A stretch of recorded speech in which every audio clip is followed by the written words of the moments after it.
Hey, give yourself a hand. You're a great audience. This is fun.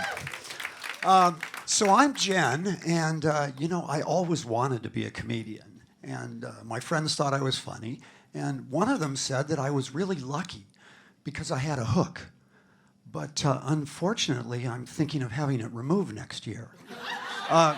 Don't tell him; he doesn't know yet. Yeah, I'm trans.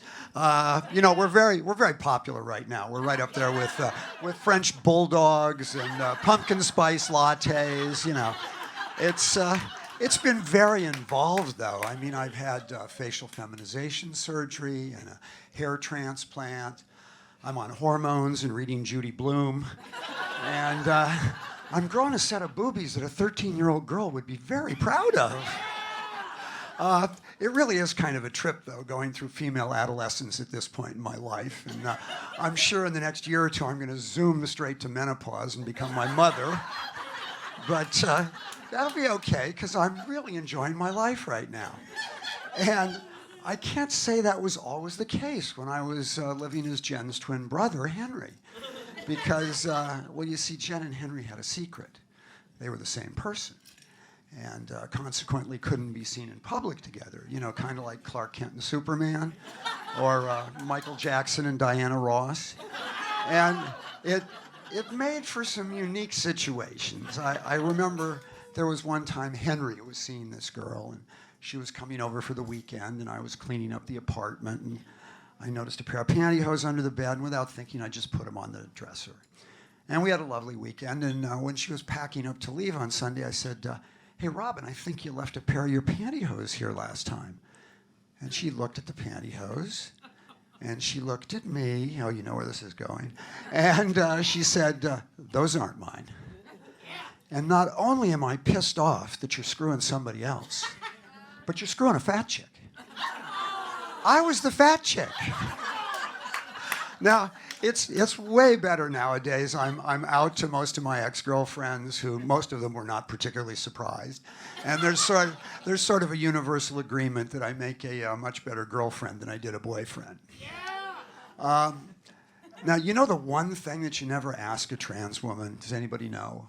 What? You never ask them if they've had the surgery down there, the genital confirmation surgery. We call it the bottom surgery. It's just a big no. But I'm going to let you know a little secret. Among ourselves, it's all we talk about. Oh, my God. Have you had yours yet? Are you scheduled? Who are you going to? How much is it going to cost? Did it hurt? Oh, it is a never-ending topic of conversation. Now, my friend Catherine, she had her surgery during the great COVID summer of 2020. And she'd originally wanted to go to Thailand, because they make the best pussies. But the worldwide pandemic in that part of the world was shut down, so she was going to have to go domestic. And I knew of half a dozen doctors maybe that did the procedure, but boy, was I in for an education. I mean, they're closer to 100, and they all have websites. And the websites all have photo galleries. Now, I don't know if any of you have ever remodeled a kitchen or a bathroom, but you have some contractors lined up, and then you start taking a look at samples. Well, I would go over to Catherine's house, and the dining room table was covered with pictures of vaginas. I had not seen that many pictures of vaginas since my freshman year in boys' boarding school.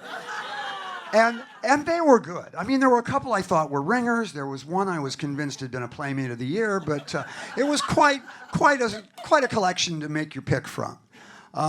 She picked her surgeon and went off to San Francisco and had her procedure, and it was successful. And she came home, and her Audi was now an innie, and she seemed happy. But about 6 months later, she wasn't really that happy with the way the drapes were hanging.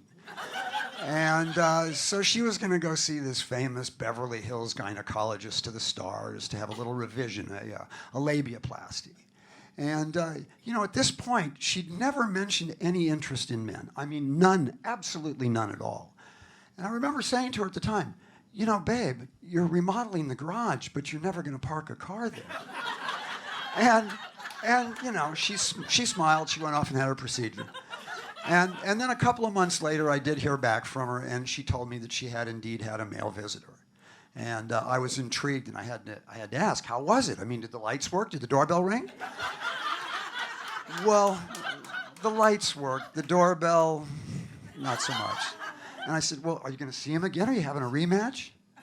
Well, that's the problem, Jen. I mean, I've texted him, and I've called and left messages, and he's not getting back to me. I mean, it's kind of like I'm being ghosted. And all I could think was, hey, welcome to being a chick. I'm Jennifer North, the tall, willowy one with the husky voice.